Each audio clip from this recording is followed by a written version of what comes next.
Bonjour et bienvenue dans ce troisième module. Je m'appelle Philippe, j'ai 59 ans et depuis maintenant 4 mois, je me suis lancé dans le trading.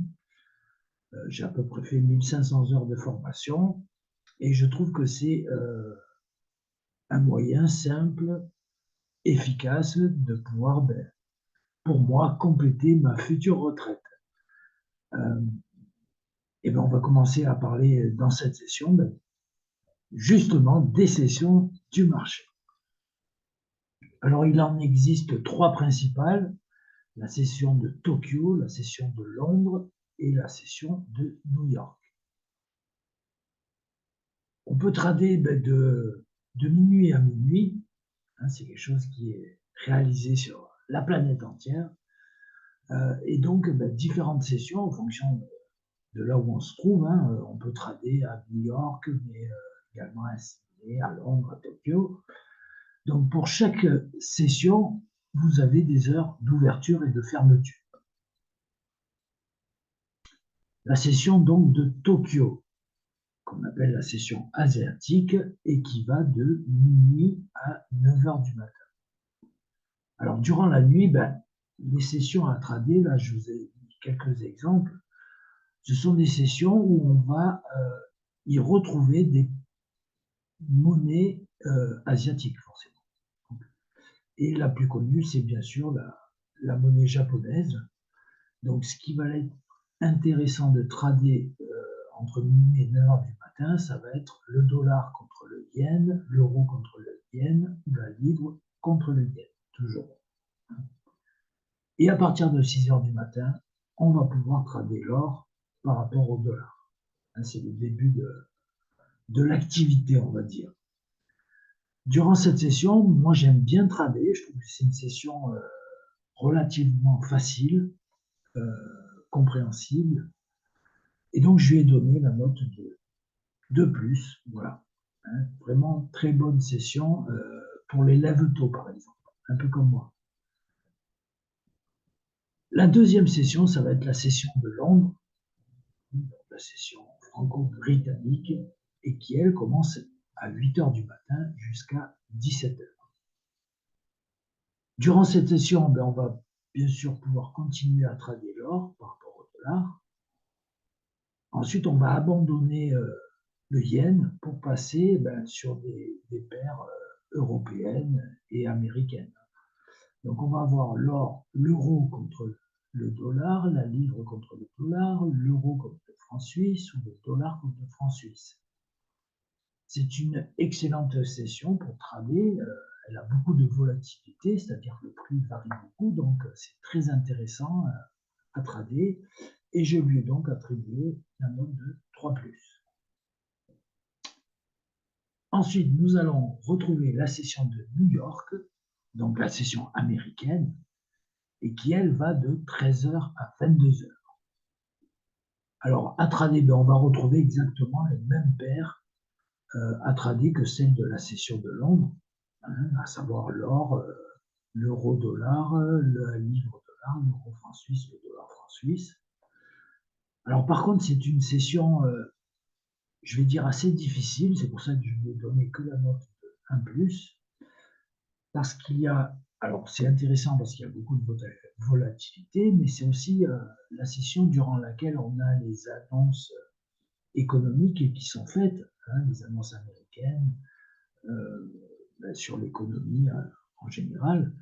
Et donc ça peut faire fortement varier le prix sans qu'on ait forcément bien analysé. Donc c'est une session très difficile. Donc, je lui ai donné qu'un plus, mais très intéressant. Ici, par exemple, pour vous donner des exemples, voilà, sur ces paires euro-USD, livre-USD, vous voyez, durant la session de Tokyo, Londres et New York, ce sont ces deux sessions où on va avoir le plus de volatilité, le plus de variation de prix, donc les plus intéressantes à trader, et notamment celle de Londres. Alors, pourquoi connaître les sessions? Ce qui va être intéressant de repérer pendant les sessions, les différentes sessions, donc Tokyo, Londres et New York, ça va être les points hauts et les points bas. Vous voyez, par exemple, ici, dans la session de Tokyo, donc on a le prix qui est monté jusqu'ici, il est redescendu, remonté, hop, il a fait sa variation, et hop, ici, il est sorti de la session de Tokyo à la clôture. Donc on va repérer le point le plus haut et le point le plus bas. Pourquoi? Parce que ce sont des endroits où des gens ont pris position. Que ce soit en haut ou en bas, ils ont repéré ça, donc ils ont pris position. Donc ça va être ce qu'on appelle une liquidité extérieure. Et il va être intéressant de venir chercher ces liquidités. Donc très intéressant pour chaque session, repérer les points hauts et points bas, qui donc s'enchaînent sur la session suivante. Si on part de Tokyo, hop, on enchaîne sur Londres. Donc on a le point bas Tokyo, le point haut Tokyo. Et on voit que le prix il est attiré vers ces points pour venir justement chercher cette liquidité extérieure. Donc ici à Londres, hop, de suite, vous voyez, on est venu récupérer toute la liquidité extérieure de Tokyo et on a créé une nouvelle liquidité, le point haut de la session de Londres, ici. Le prix donc a pris la liquidité extérieure de Tokyo, ensuite il a fait son tracé, et il est sorti ici en bas sans prendre la session bas de Tokyo. Donc ça, un coup il va prendre celle du haut, un coup celle du bas, un coup les deux. Ça, on ne peut pas savoir à l'avance. Lorsqu'on enchaîne sur la session de New York, donc nous avons le point bas de Tokyo, le point bas de Londres, qui n'a pas été touché, et le nouveau point haut de Londres. Je cherche de ne pas trop me mélanger. Donc ici, on a pris le point haut de Tokyo en créant un nouveau point haut Londres, le point bas Tokyo qui n'a pas été pris, le point bas Londres. Le prix entre dans la session, hop, de suite, il va chercher deux points bas de la section de Londres et de Tokyo pour récupérer ses liquidités extérieures. Et ensuite, il part à la hausse, récupère le point haut de Londres et crée une nouvelle liquidité extérieure de la session de New York. Donc, vous voyez, ce sont des points qui nous donnent des indications sur la future direction du prix. Et pendant ces sessions, il y a ce qu'on appelle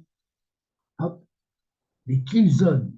Alors, les kill zones, dans la session de Londres, elle va être de 9h30 à 11h à peu près, et dans celle de New York, de 14h30 à 16h. Ce sont les zones où il va y avoir la plus grande volatilité, entre guillemets. Par exemple, ici, vous voyez, hop, on est rentré dans la session de Londres, on est allé chercher le plus haut, on est redescendu. Donc ici, beaucoup de liquidités. Et pareil dans la session de New York. En fait, ce sont les heures où il y a le plus de traders présents. Donc forcément, il va y avoir beaucoup d'évolution dans le prix. Donc, à repérer ces petites zones parce que c'est celles qui sont, si on est bien placé, c'est celles qui vont nous rapporter le plus. Voilà, ici, je vous ai fait un exemple de la session de Londres et de New York. Vous voyez, le prix a attaqué ici en bas, il est monté ici en haut, il a suivi, et hop, on a enchaîné avec la session de New York. Alors, où on n'a pas pris le point haut de Tokyo, mais on est venu voilà, en direction du point bas. Il est presque flirté avec le haut, mais hop, il est parti vers le bas. Et il a pris la session de Tokyo juste à la sortie en fait. Vous voyez, ça donne quand même des indications. Alors, lorsqu'on est en train de trader, donc, il existe ce qu'on appelle des indicateurs. Ce sont des moyennes qui sont calculées en fonction de la variation du prix passé. En fait, Mais là, je vais vous donner un indicateur sur justement les sessions et les kill zones. Donc, ça permet de se repérer, de savoir voilà, où on en est dans l'évolution, surtout au niveau du kill zone. Vous avez, voilà, ici, en rouge pour l'ombre et en bleu pour le milieu. Donc les indicateurs, donc ça, voilà, vous n'avez qu'à taper session et vous attrapez, voilà, celle-ci par exemple, session Londres, New York et Asie. Et pour les kill zones, session kill zone, vous aurez donc ces fameuses périodes. Donc à retenir pour les débutants, en fonction des sessions, il faut choisir la bonne paire qui correspond là où les traders sont, d'origine asiatique. On va trader une paire avec le yen par exemple. Repérer lors de chaque section les liquidités externes qui vont nous donner une indication sur l'évolution du prix de la session suivante. Il va venir chercher ces liquidités externes, soit une, soit les deux, soit aucune des deux, ça peut arriver. Mais bon, il le fera tôt ou tard. Et si possible, trader pendant les peak zones, qui sont les périodes où il y a le plus d'activité et donc forcément le plus de variations de prix, et ça reste les périodes les plus intéressantes à trader pendant les sessions. Voilà, je vous remercie pour cette attention. Dans le prochain module, justement, on abordera un peu tout ce qui concerne les liquidités, puisque ce qu'on va rechercher, c'est ça. Ce sont les liquidités. Merci, passez une bonne journée, à bientôt.